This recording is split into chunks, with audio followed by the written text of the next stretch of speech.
Awesome. So up next, we do have an incredible panel, a CXO panel called Cloud Founder Bootcamp, leading co-sell product launch strategies with hyperscalers. So we have another awesome moderator who'll be jumping in, Sharon Hildebrand. Sharon has served as a business development leader in the technology industry for 25 years. As Vice President of Alliances for Hitachi North America, Sharon ensures the Microsoft and ISV relationships are tightly managed, and she empowers Hitachi's field with programs and tools to support customer growth.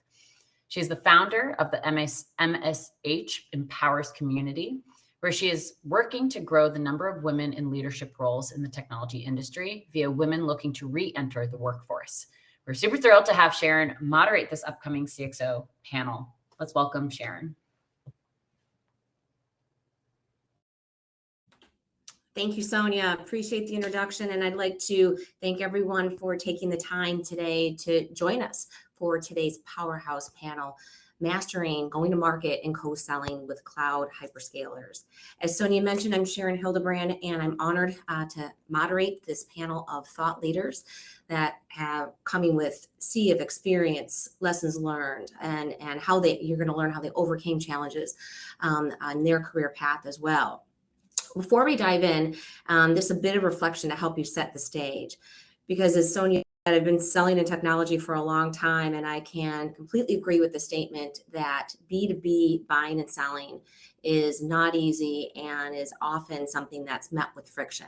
It's a complex thing to understand as the cloud changed how people procure goods and buy and sell, and it continues sometimes daily to regularly change. So software companies, as a software company owner, what do you do? How do you maintain what these changes mean? How do you determine, what it means for your own organization? 83% of today's buyers have noted they are either likely or extremely likely to procure goods via a marketplace platform in the future.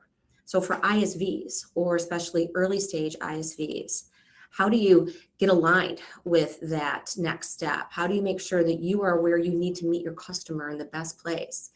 Well, the cloud hyperscalers are definitely the partners that we want to align forces with, but how do we make sure that we do it well?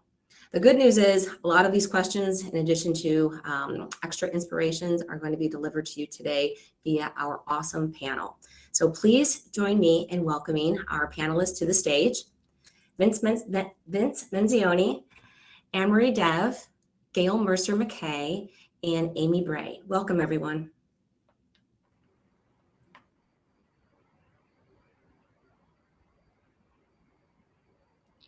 Thank you, Sharon. Hello. Hello, everybody. Hello. Excellent. Hello there. Hi. Hello. Great. Gang's all here. Awesome to see you. What I'd like to do to kick things off is ask each of you to introduce yourselves, but then also answer the question, what do you consider world-class co-selling with a cloud hyperscaler to be? And Vince, we're going to start with you. Oh boy, put me in the hot seat first. Of course. So Vince Menzione, I've described my career as 4 successful business transformations. I'm a former Microsoft exec and channel chief who hosts the Ultimate Guide to Partnering, the top-rated podcast on partnering. It's been around for 5 years, over 150 episodes. And I lead Ultimate Partnerships, which guides organizations to achieve their greatest results partnering. It's a loaded question, Sharon. There's a lot to cover here, and I don't want to take the whole session, but I think the optimal performance is across, I call it the 7 principles. And I think it's key to get your internal focus right around mindset, commitment, a shared vision and value for the success of the partnership, and then get your external partnership strategy straight and right across each of the areas around co-branding, co-selling, and driving agility and collaboration with your partner. Awesome. Awesome. Thank you. Let's move on to Anne-Marie. Hi, I'm Anne-Marie Dev, and I am the Strategic Director for the Google Cloud Alliance at Kyndryl. So very happy to be here. My background really, I started in engineering and development, product management, network operations, had a long history of 20 years at IBM prior to setting off as Kyndryl, and really excited about this new space because, it's kind of being part of a really large startup. So there's a lot of fun aspects, and getting to partner with amazing companies like Google has been a great journey, great opportunity to learn, and lots of exciting opportunities to grow skills. And so for me, when I think about that question, I really think about the evolution of the partnership and what we've gone through in the last couple of months. And it's really about understanding where your strengths are, understanding your clients, and understanding the strengths of your partner to see how you can come together and what each other's challenges are so that you can help fill those gaps to come and deliver together for your client.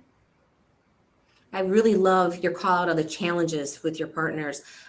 Previous to my role I'm currently in at Hitachi Solutions, working with partners, especially new partners, it was all about what we can do for you and what that plus is and the features and the benefits of the relationship. And no one talks enough about where we're stuck and what our issues are. So thank you for calling that out. I love that. All right, now on to my dear friend, Gail Mercer-McKay. Thanks, Sharon.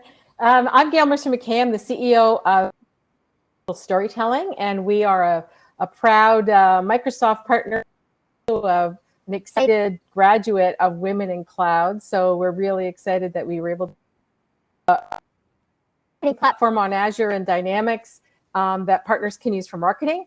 But my background is, my entire career was in the Microsoft ecosystem. So before I started my own company, I sold version 1 of Microsoft Office as a partner, version 1 of Microsoft SQL Server as a partner, version 1 of SharePoint as a partner, which was called Front Page at the time. And so if you're watching and you know that all of those version 1s had lots of scar tissue that came along with partnering, got to watch that evolution of partnering. And I think, the best in class, I think Anne-Marie really summed it up well around understanding what each partner, each side of the equation. And we use a quote at Mercer-McKay that's from Zig Ziglar, who I love, and it is, you can have everything you want in life if you help enough other people get everything they want in life. So if you want to hyperscalers, you figure out what they want, you help them get it, as long as it aligns to where you're going. And it's a beautiful thing then. Thank you, Gail. So that's beautiful, beautiful addition. Yeah, thank you. Amy, Mike, over to you. Love to meet you. Hi there. I'm Amy Bray. I'm thrilled to be Google Cloud. I run the Partner Demand Center in our partner marketing organization. Before this job in the marketing team, I worked on the marketplace at Google Cloud. So I initially built out the go-to-market strategy for the Google Cloud Marketplace, and then ran the marketplace business for over a year. So I've been at Google Cloud now for over 4 years. It's been a journey. Before Google Cloud, I actually worked at a partner. I worked at a company called Barracuda for 4 years. We did a lot of work with Azure, so I know all the Azure friends well. So thrilled to be here. That's my background. Best in class co-selling and go-to-market, I would say, like, one thing that Anne-Marie hit on that I think is super critical for partners in order to really master co-selling with the different public cloud platforms is really harnessing that unique and compelling value proposition. I think one mistake that I see partners make is like sort of a rinse and repeat of the same story with all 3 clouds. And each of us have unique differentiators, and it's critical for partners to really hone in on what that unique value prop is between partner A and Google Cloud, partner A and AWS, partner A and Azure. Why, and then really anchoring on why that matters to customers. How does it help customers solve problems, and why is that important to them? And so, the best co-selling ISVs that we work with at Google Cloud are ones that have really solidified what that message is, and then tell the world and get this flywheel started where they've got something really valuable that resonates with customers. It works. They win some big lighthouse deals. So they've got customers that want to talk about their unique solution. Then we have sales reps that have had the benefit of doing these joint deals together. So they tell their friends, and it begins this flywheel of really, really productive co-selling. Yeah, brilliant. I love it. Thank you all for the excellent introductions. And as you can see, audience, we just have a little bit of partnering and cloud hyperscaling expertise here to tap into. So let's go ahead and get started. So we've called out and have discussed briefly how it's not simple, it's not clean, it's not easy. There's no easy button when you go to market or co-sell with a hyperscaler. There's a lot of moving parts that have to be managed. The landscape of the hyperscaler's environment, there are challenges. And then, as we all know, there's a looming recession that we keep kind of on the horizon, but we need to keep our eye on and figure out how to potentially navigate. So I'm going to consider this part kind of open mic time, and ask each of you, I'm going to call out one of those moving parts and ask you to go a little bit deeper on your thoughts around that. And Vince, we're going to go back and start with you. Thanks for being the trooper, for leading the way for each of our questions, and ask you to talk a little bit about the landscape of what I just referred to. You know, it's a very interesting time, right? We've lived in a time like no other over these last few years. COVID and this time frame accelerated transformation, and we've seen it across everything that we do. B2B selling is dramatically changing because we are following the client. The customer is no longer buying the old way. And we're starting to see the emergence of marketplaces in a big way. And Amy, that was your role over at Google before this. We're starting to see really this evolution happening, investments in new routes to market. The hyperscalers are investing very big in the marketplace movement. Microsoft, at a seminal point last year, lowered their rates. Google, Amazon followed. And we're starting to see more and more Microsoft's Inspire next week. I think you're going to hear more announcements around what's happening. Companies are raising significant dollars around some of these things, and the technology is driving it. We're calling this the decade of the ecosystem. I think every organization is recognizing that the influence strategy around partnering is key, right? We're no longer, digital marketing is taking on the cookie is going away, and our approach to the customer has to change. The customer is relying on their influences, their key influences, the 5 seats at the table, as we referred to it, to make those buying decisions. And they're making most of the decision before they call in the sellers. So it's really important to build your ecosystem of influencers that are helping you be successful. And that's why co-selling is just so critical to success. Marketplaces will change and streamline some of the efforts. You know, just a year, even without a marketplace strategy, it's still very manual intensive to do co-selling, especially when you get 3 parties together, let alone 2. So I think that there's a lot of the technologies emerging, the way we buy is changing, the digital experience is changing, the customer's driving that, and organizations need to get on board. And it's an amazing time. And we'll continue to see this change and transformation that's happening so rapidly. Great. Thank you. Thank you. Excellent response. I'm going to move on to talk about challenges a little bit and invite Anne-Marie and Amy to share what they think some of the top challenges are, and maybe some thoughts around how our audience can address those as they drive their own businesses.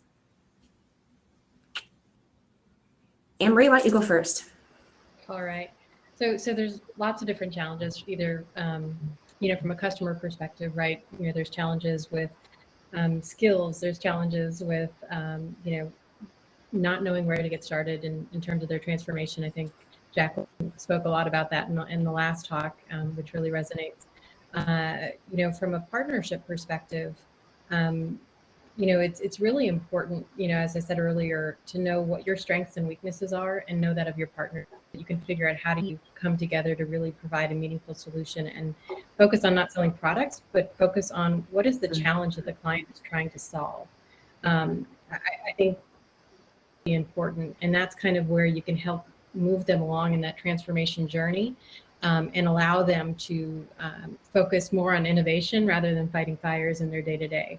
And that's what we want to do. We want to be that helping hand to meet clients where they are and then help them along that journey to recognize the things that they need to be competitive in this landscape today. Yeah, excellent. Amy, over to you. So I think actually, Vince, a couple of things that you hit on, I think are super, super important. And I want to just double click. When I talk to partners, especially sort of startups or, companies that are just getting started, I think understanding how consumers buy software today is critical. And so obviously I have a bias. I love marketplaces. I come from the marketplace business, but I think a marketplace has to be a part of the go-to-market strategy. It's just another sales channel. And so I urge partners in the early stages to make sure that they are architecting their solution to be transactable via marketplaces. And ideally, like, have your solution in all three marketplaces. Meet the customers where they are, meet them where they want to buy. And so we absolutely are encouraging our partners to lead with a marketplace first approach. So thinking about how to architect your solution for transactability is super critical. And then if I put on my new job hat, which is like all around scaled marketing, another thing that I think is really important for partners, and I would urge all the folks, listening to this session today to think about this, is that all three ecosystems have very robust sort of self-service, like starter marketing benefits available to them. And I oftentimes see partners that come in and ask for, like, let me get in front of your sales team. Let me do a lunch and learn. Let me do a webinar campaign.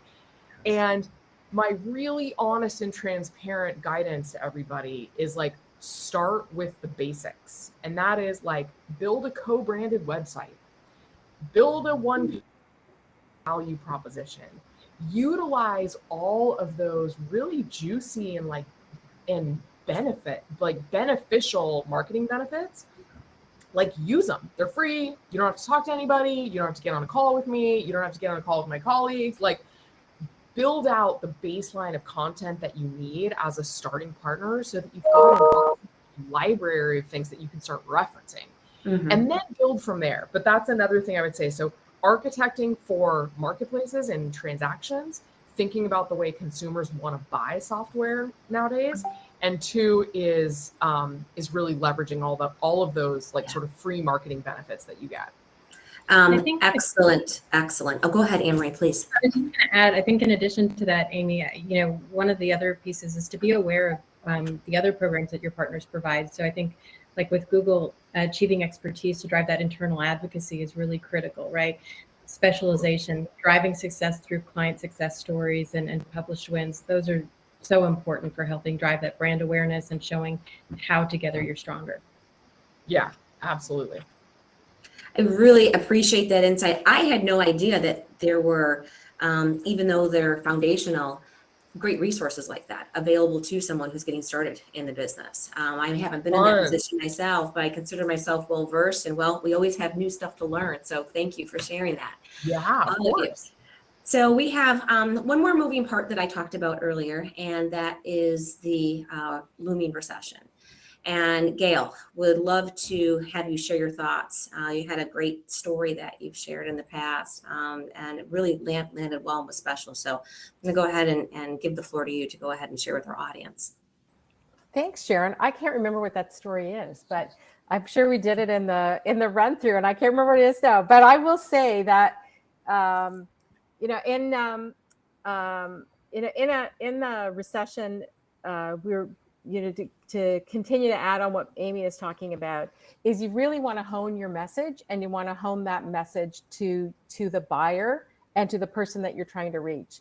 And I would always rather have 100 people on an email list that are interested in what I have to say than 10,000 people who don't care at all. So if you can get really crisp on what you want to say, you can reach those people, and you can reach them during a recession. Now, marketing actually is a pretty recession-proof business. We've gone through downturns already, and what we find in the marketing business is that people are always need to get their message out. They may have to scale back on other things, but it is a a relatively recession-proof business. And the opportunity with digital tools today for small partners to be just as proficient as really, really large organizations will really help you weather through those recessions and get to the right people that you want to talk to. What was the story, Sharon? I don't remember what that Procter story and Gamble, was. sweetheart. It was amazing. Like when everyone else is scaling down and cutting back, what Procter and Gamble did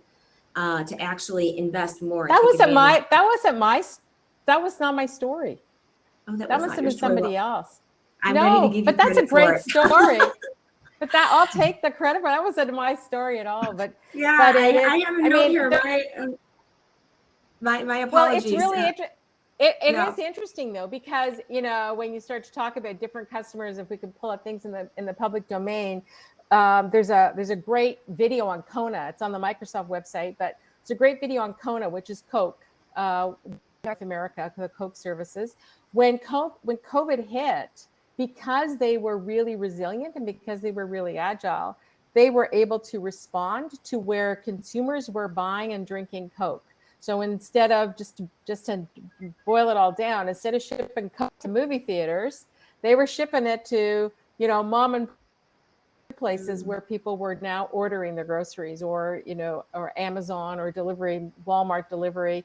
So it was just the ability that we have for digital tools to allow us to come through things, to thrive and be successful through recessions, through pandemics, through other things, is just phenomenal. And we know this as a very small business ourselves. So as a young business, we understand that, because it's how we've thrived in the last 2 years for sure. Excellent. Thank you.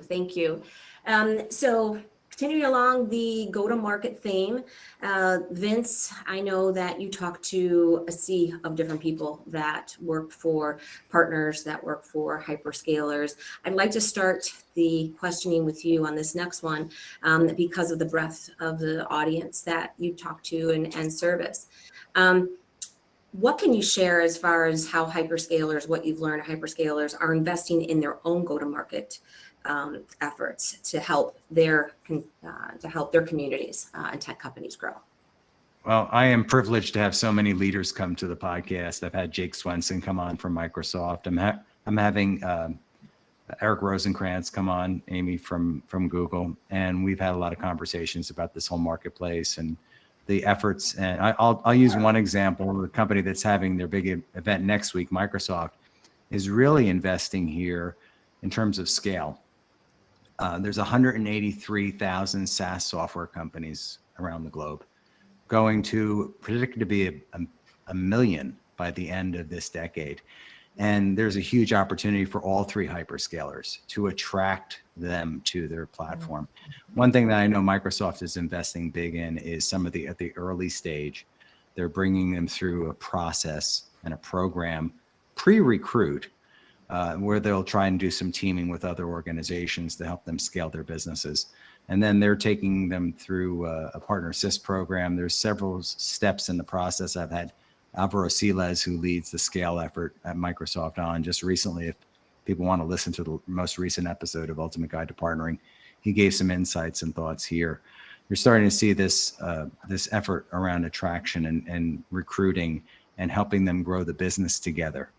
It's delightful to see the hyperscalers come at it from a different perspective, which is really helping others grow their business. And I see that trend happening and growing across all three. Okay.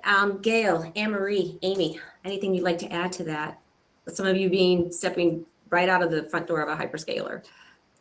Yeah, I mean, one thing that I've certainly seen at all three, and some of them have more mature motions around this than others, but I would say all three public cloud platforms, AWS, Azure, and Google Cloud, are investing significantly in sales teams dedicated to ISVs.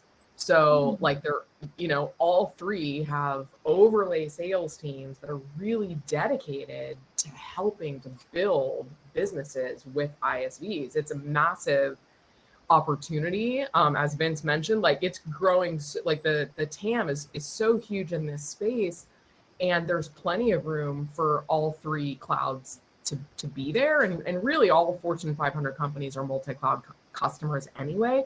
And so again, it's all about meeting customers where they are. And so I think when you look at where the investment's going, there's a lot of go-to-market investment going to the ISV business. Right. Thank you. Thank you. Anything anyone else would like to add before I move on to the next question? Yeah, So I think there's a huge, yeah, I'll add, I'm sorry. I was going to add You go to ahead. Amy's Go ahead, Vince. and Yeah, I'll go ahead. turn it over to you, Gail. There is a huge opportunity as well, not just for the 3 hyperscalers to help these 180,000 ISVs grow their business. We're starting to see other partners, the scale partners, the large reseller partners, the GSIs, True. Yes. all building practices around some of these ISV solutions as well. So this partner to partner play magnifies this ecosystem approach to going to the customer. It's fascinating to see some of that happening as well. Yeah, that's a great call out. So true. And that's exactly what I was going to say, Vince. And so if you're talking about marketplaces, there's right now well over 6,000 marketplaces when you start to think about other platforms, other industries, and huge opportunities, not just for the big partners, but a lot of the boutique partners. So if you're a customer, you know, you want to buy from somebody who understands you and your language. So boutique partners have a really great opportunity to hone a language, hone the message that speaks to retail or speaks to public sector, speaks to manufacturing, wherever they've got a specialty. And then you'll get out these massive ISVs and software companies and platforms and marketplaces that want those boutique partners to carry the message up for them. And you're right, Amy and Vince and Marie, there's massive investment being made right now because it's such a shift in the market, but just massive investment in getting these P2P motions happening. So yeah, it's a huge opportunity. Doesn't matter what size you are. Yeah. Thank you, Gail. I think that is critical to share. Again, managing alliances in my previous role at Hitachi Solutions, some of my favorite partners were the smaller ones, were the startups. They were agile. They could pivot. They didn't have a fixed playbook or set of rules that we had to follow. And when I wanted to sit down and get creative, and a wink out to Helene, I see her note out in the chat there. She was wonderful to work with. They were the ones that came open-minded. They were the ones that, hey, let's just see if it works. And we're willing to take a little bit of risk on a different type of marketing campaign. So thank you so much for calling that out. Well, since you and the solution, I get excited. The solution's going in the cloud. So all of a sudden you don't have to have all the people and all that expertise that you had to have when you're building on-prem. It's in the cloud. So, you know, there was one story of a really small partner, 10 people, but they specialize in engineering, architects, and construction.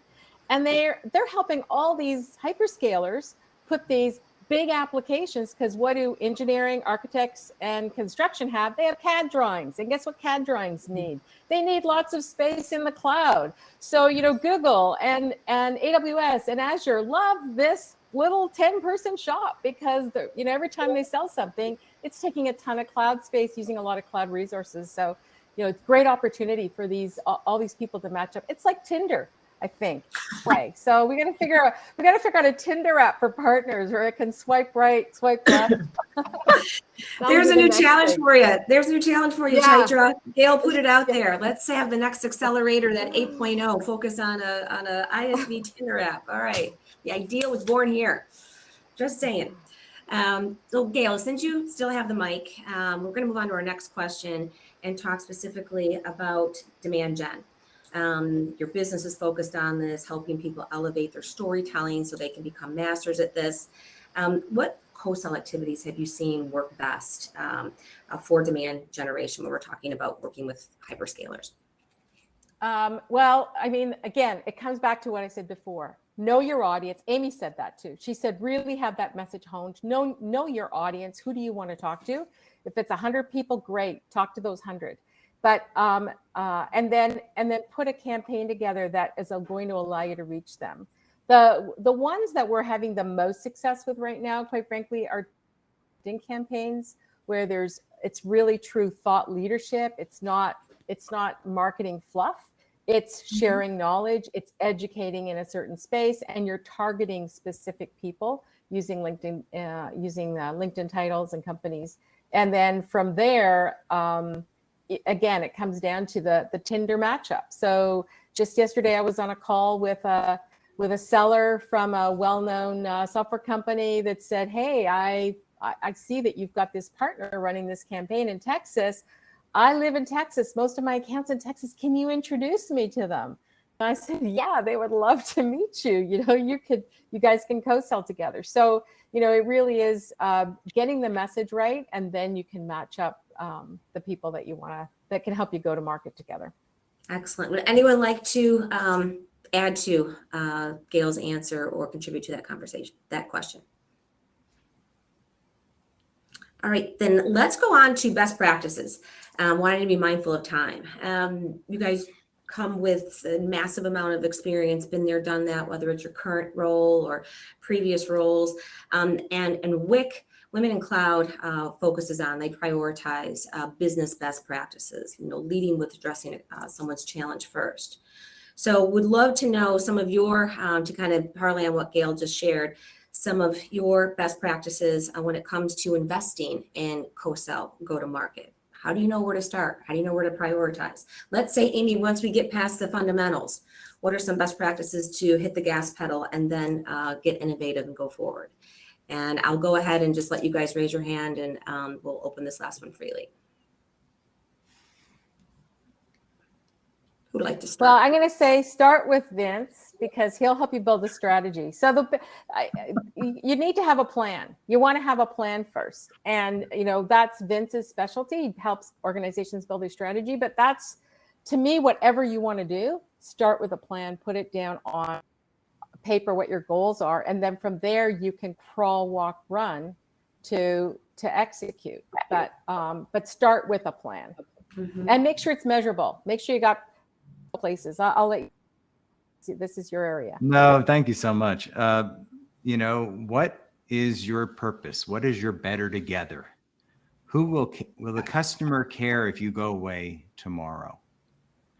And from there, that is, from that you build on your plan. You build what you're going to go do together. What's your better together before you lock arms.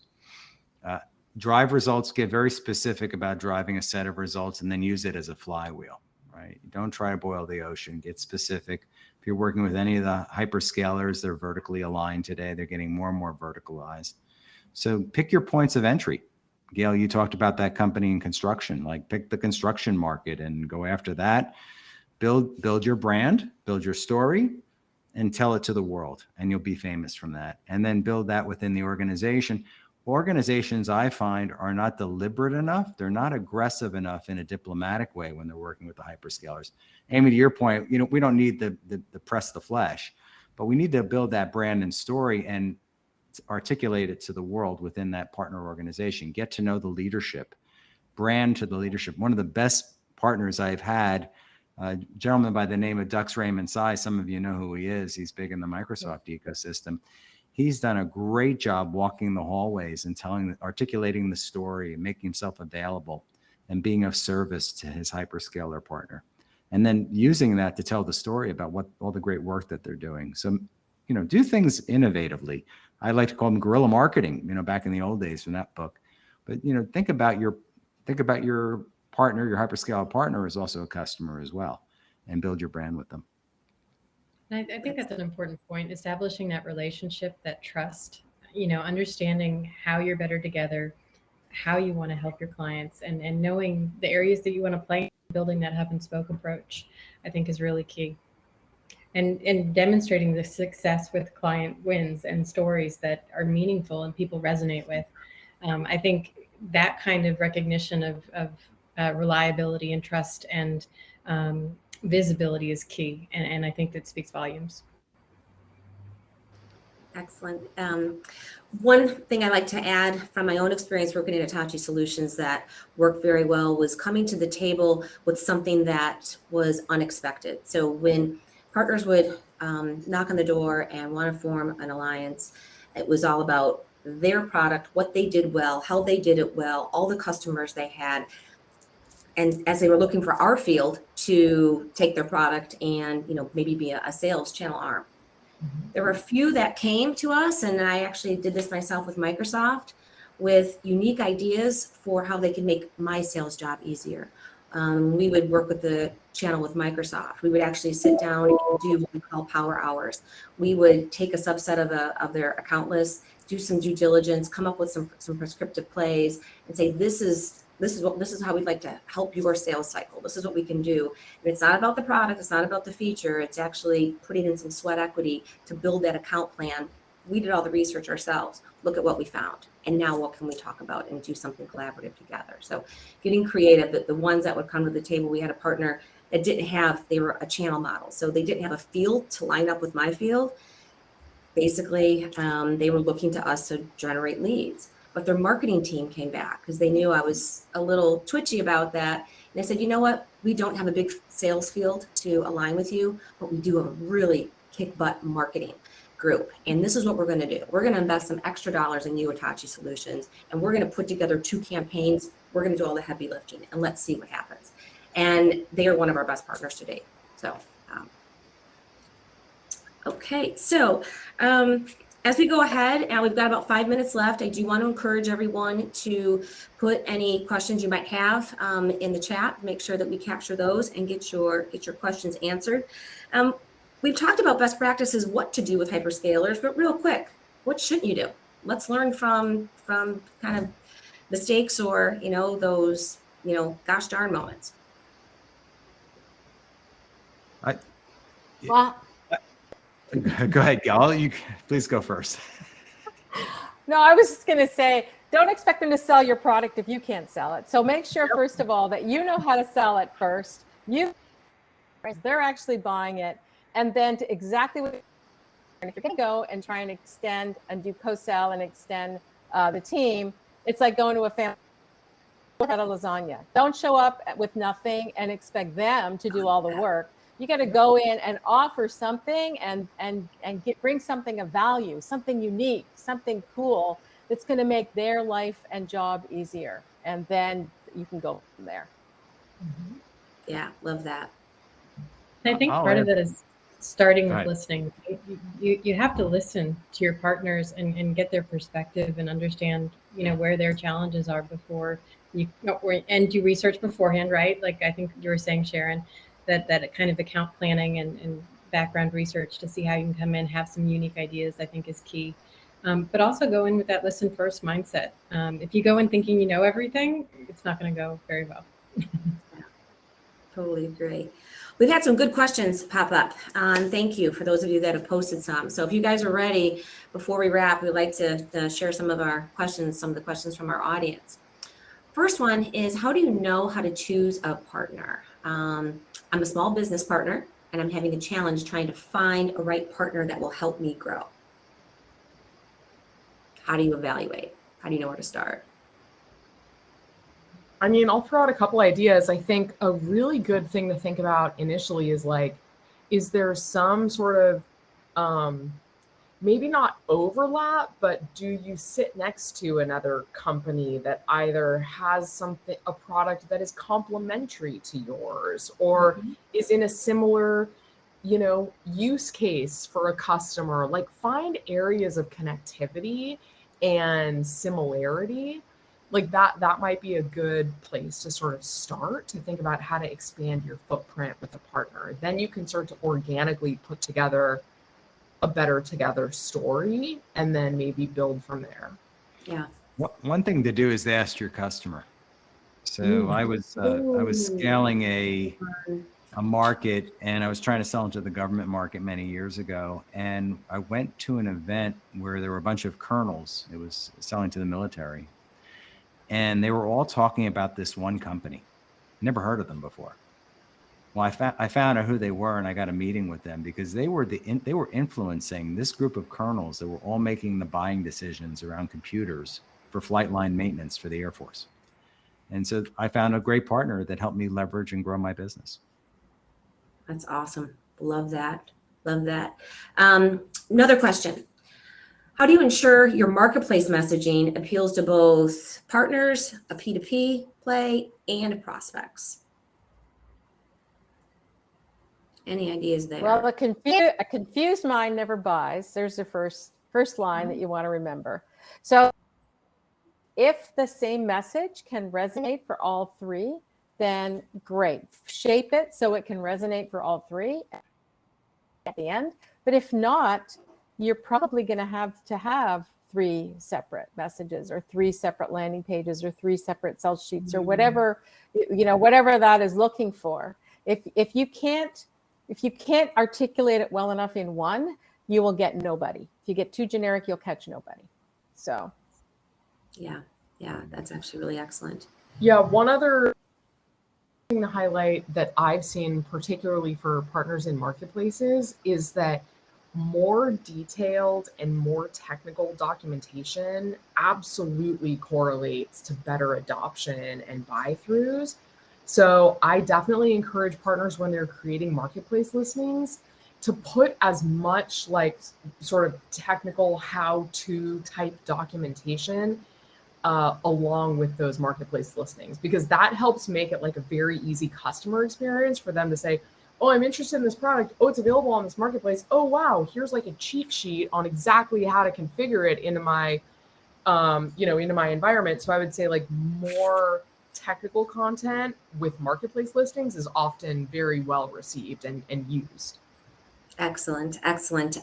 Well, with less than a minute left to go, I want to thank all of you for your time, for your fantastic insight, for your thought leadership. You guys were all amazing. I'm sure our audience would agree. But before we wrap, speaking of ways to accelerate your business and build your co-sell or evolve your go-to-market model with the cloud hyperscalers, Women in Cloud is announcing their Cloud Acceleration Program 8.0. So it is a true, and Gail, you can attest to this, a red carpet service on how to take your business up to the next level with all the resources, with the programming that the Cloud Acceleration Program offers. So if you're interested, please reach out to the Women in Cloud team to inquire about your opportunity to participate in Cloud Accelerator 8.0. Thank you again, everyone. And again, great session. Truly appreciate it. Thank you. You. Thank you, Sharon.